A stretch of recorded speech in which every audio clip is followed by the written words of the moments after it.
بسم اللہ الرحمن الرحیم۔ السلام علیکم۔ مزمل وائس آفیشیل میں خوش آمدید۔ رات کے 2:30 بجے کا وقت تھا۔ سڑک بالکل سنسان تھی۔ سڑک کے پاس ایک فیکٹری سے آنے والا دھواں سڑک کے قریب لگی روشنیوں میں خوفناک حد تک خوبصورت نظر آ رہا تھا۔ میں سڑک کے بیچ میں تھا جب ایک بالکل کالی سیاہ بلی منہ میں سفید رنگ کا کبوتر دبوچے تیزی سے میرے سامنے سے گزر گئی۔ مجھے امی کی بات یاد آ گئی کہ اگر کالی بلی راستہ کاٹ جائے تو کوئی مسئلہ ضرور ہوتا ہے۔ میں اسی راستے کی طرف چل دیا جہاں بلی گئی تھی۔ یہ سڑک پہلے کی نسبت بہت زیادہ سنسان تھی۔ مجھے ایسی سنسان جگہوں سے شروع سے ایک عجیب قسم کی وحشت تھی۔ چلتے چلتے آدھا گھنٹہ ہو چکا تھا لیکن ابھی تک مجھے وہ بلی کہیں نظر نہ آئی۔ میں سستانے کی غرض سے تھوڑی دیر رکا تو میری نظر سڑک کے کنارے پر پڑی۔ مجھے ایسا لگا جیسے وہاں کچھ ہے۔ میں نے اپنا چشمہ ٹھیک کرتے ہوئے غور سے دیکھا تو وہ ایک بچہ تھا جو وہاں بیٹھا تھا۔ میں نے گھڑی پر نظر دوڑائی تو رات کے 3:30 بج چکے تھے۔ میں بہت پریشان ہوا کہ یہ بچہ یہاں اس وقت آخر کیا کر رہا ہے۔ ضرور بیچارہ مصیبت میں ہوگا یا راستہ بھٹک کر یہاں آ گیا ہوگا۔ مجھے اس کی مدد کرنی چاہیے۔ یہ سوچ کر میں اس بچے کی طرف چل دیا۔ بیٹا، اس وقت یہاں پر اکیلے بیٹھ کر کیا کر رہے ہو؟ کیا میں آپ کی کچھ مدد کر سکتا ہوں؟ میں نے اس بچے سے پوچھا۔ اس بچے نے جیسے ہی پیچھے مڑ کر مجھے دیکھا تو میں ایک جھٹکے کے ساتھ نیند سے اٹھ بیٹھا۔ سردیوں کے اندر بھی میں مکمل طور پر پسینے میں بھیگا ہوا تھا۔ لمبے لمبے سانس لیتے ہوئے میں نے چہرے سے پسینہ صاف کرتے ہوئے بیڈ کے قریب پڑے میز پر سے پانی کا گلاس اٹھایا اور گٹا گٹ پی گیا۔ لیمپ کی روشنی میں گھڑی پر وقت دیکھا تو 3:30 بج رہے تھے۔ آخر ہمیشہ مجھے ہی کیوں ایسے عجیب ڈراؤنے قسم کے خواب آتے ہیں؟ میں نے دل میں سوچا اور پھر وہ خواب دوبارہ میرے ذہن میں چلنا شروع ہو گیا۔ اس بچے نے جب پیچھے مڑ کر میری طرف دیکھا تو اس کا منہ خون سے بھرا ہوا تھا اور اس کے ہاتھ میں وہی کالی بلی تھی جسے وہ آدھا کھا چکا تھا۔ انکل، یہ بلی مجھے بہت تنگ کرتی تھی، اس بچے نے کہا اور اٹھ کر میرے پاس آنے لگا۔ شکر ہے کہ میری آنکھ کھل گئی۔ اس کے بعد پھر مجھے نیند نہیں آئی۔ ساری رات عجیب و غریب قسم کے خیالات میں گزری۔ صبح کے 8 بجے میں ناشتہ کیے بغیر ہی آفس کی طرف نکل پڑا۔ سارا راستہ میں کل رات والے خواب کے بارے میں ہی سوچتا رہا۔ میں نے فیصلہ کیا کہ مجھے اس حوالے سے کسی ماہر نفسیات ڈاکٹر کو چیک کروانا چاہیے۔ آفس پہنچتے ہی میں نے خود کو مصروف رکھنے کے لیے گزشتہ 1 ہفتوں سے پینڈنگ پڑی تمام فائلز منگوا لیں۔ کافی کا مگ ہاتھ میں لیے میں غور سے ایک فائل پڑھ رہا تھا جب میری اسسٹنٹ عالیہ اجازت لے کر کمرے میں داخل ہوئی۔ سر، یہ مزید کچھ فائلز ہیں جو آپ نے منگوائی تھیں۔ چلیں ٹھیک ہے، آپ انہیں ٹیبل پر رکھ دیں، میں دیکھ لوں گا۔ عالیہ کی طرف دیکھے بغیر میں نے فائل کا صفحہ پلٹتے ہوئے جواب دیا۔ عالیہ نے فائلز ٹیبل پر رکھ دی۔ اچھا عالیہ۔ کچھ یاد آنے پر میں نے عالیہ کو بلایا تو میری نظر اس کے پاس کھڑے بچے پر ہوئی جو وہی بچہ تھا جسے کل رات میں نے خواب میں دیکھا تھا۔ میری بات ادھوری رہ گئی اور کافی کا مگ میرے ہاتھ سے گرتے گرتے بچا۔ میں شدید خوف کے عالم میں اس بچے کو دیکھ رہا تھا۔ مجھے ایسا لگ رہا تھا جیسے وہ مجھے دیکھ کر ہنس رہا ہو۔ اس سے پہلے کہ میں کچھ کہتا عالیہ بول پڑی۔ سر، یہ میرا بھتیجا مانی ہے۔ اس کے پیرنٹس کی 2 سال پہلے ایک ایکسیڈنٹ میں ڈیتھ ہو گئی تھی تو یہ میرے ہی ساتھ رہتا ہے۔ ہو سکتا ہے یہ میرا وہم ہو یا مسلسل اس خواب کے بارے میں سوچنے کی وجہ سے مجھے یہ بچہ اس خواب والے بچے جیسا لگ رہا ہو۔ یہ سوچتے ہوئے میں نے اپنے خوف پر قابو پاتے ہوئے خود کو نارمل کیا۔ سر، آپ نے کچھ کہنا تھا؟ عالیہ نے مجھ سے پوچھا۔ کون؟ میں نے نہیں تو آپ جا سکتی ہیں۔ میں مکمل طور پر کنفیوز ہو چکا تھا۔ ان کے جاتے ہی میں نے ٹائی کو ڈھیلا کر کے لمبی لمبی سانسیں لینا شروع کر دی۔ آخر یہ میرے ساتھ ہو کیا رہا ہے؟ یہ بچہ کیوں اس خواب والے بچے جیسا لگ رہا تھا؟ میں نے خود سے باتیں کرنا شروع کر دی۔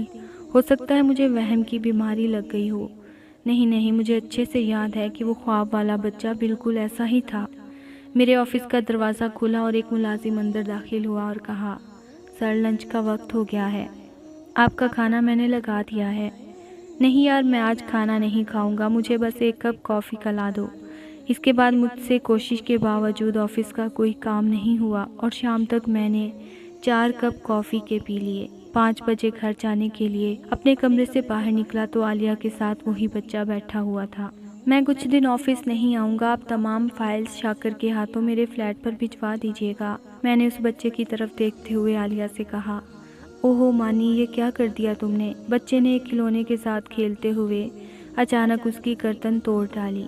پھپھو، یہ مجھے بہت تنگ کرتا تھا، اس بچے نے میری طرف دیکھتے ہوئے عالیہ کو جواب دیا، اور میں تھوک نگلتے ہوئے جلدی جلدی وہاں سے چل پڑا۔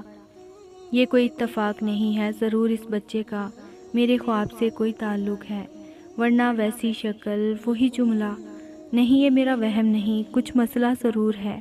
میں نے لفٹ سے باہر نکلتے ہوئے پریشانی کے عالم میں سوچا، اور گھر جانے کی بجائے سیدھا ایک ماہر نفسیات ڈاکٹر کے پاس پہنچ گیا اور اسے تمام واقعہ مکمل تفصیل کے ساتھ سنایا۔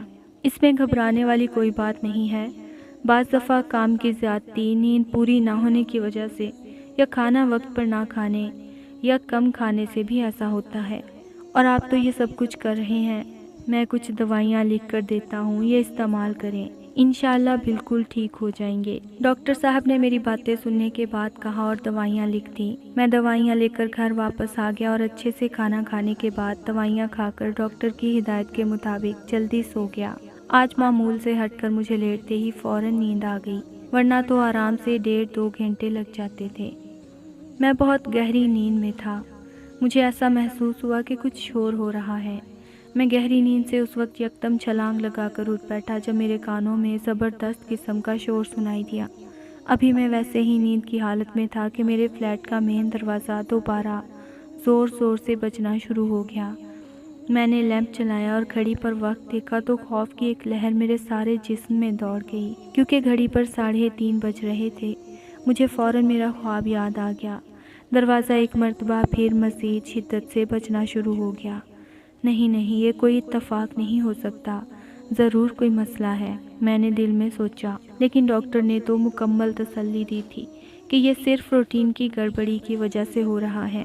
میں ڈاکٹر کی بات پر تسلی کرتے ہوئے اپنی جگہ سے اٹھا اور دروازہ کھولنے باہر چلا گیا۔ دروازہ کھولا تو باہر عالیہ اور وہی بچہ مانی کھڑے ہوئے تھے، جنہیں یوں رات کے اس پہر اپنے فلیٹ پر دیکھ کر مجھے زبردست قسم کی حیرت ہوئی۔ مانی کے ہاتھ میں وہی کھلونا تھا جس کا سر اس نے شام کے وقت دفتر میں توڑ دیا تھا، لیکن اب وہ کھلونا بالکل ٹھیک تھا، سر بھی لگا ہوا تھا۔ باہر بہت تیز بارش ہو رہی تھی، بار بار بجلی چمک رہی تھی اور بادل گرج رہے تھے۔ سر، ہم بہت مجبوری میں آپ کے در پر آئے ہیں، پلیز ہماری مدد کریں، ہمیں آپ کے علاوہ کسی کا سہارا نہیں ہے، عالیہ نے روتے ہوئے بولنا شروع کیا۔ اچھا آپ اندر آئیں، پہلے ہی بارش کی وجہ سے بہت بھیگ چکی ہیں۔ میں نے انہیں اندر بٹھایا اور ان کے لیے ٹاول لینے چلا گیا کہ سردی کی وجہ سے بیمار نہ پڑ جائیں۔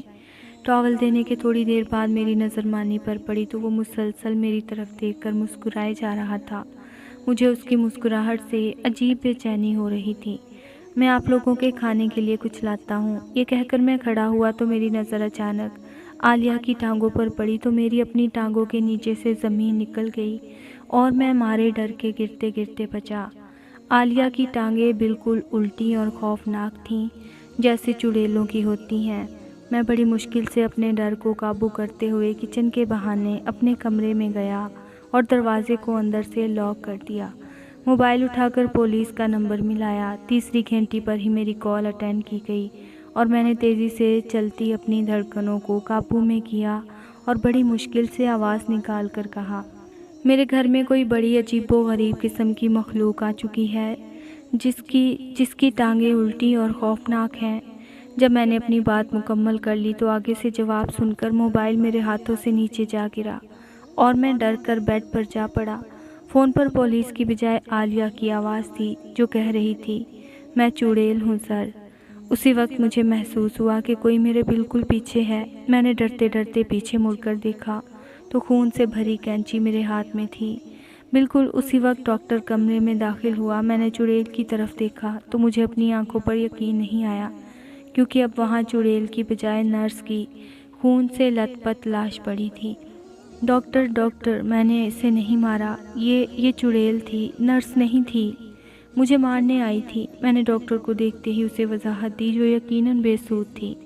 ڈاکٹر نے سیکیورٹی کے اہلکاروں کو بلایا جنہوں نے مجھے پاگل سمجھتے ہوئے پکڑ کر قابو میں کیا اور ڈاکٹر نے جلدی مجھے انجیکشن لگا دیا۔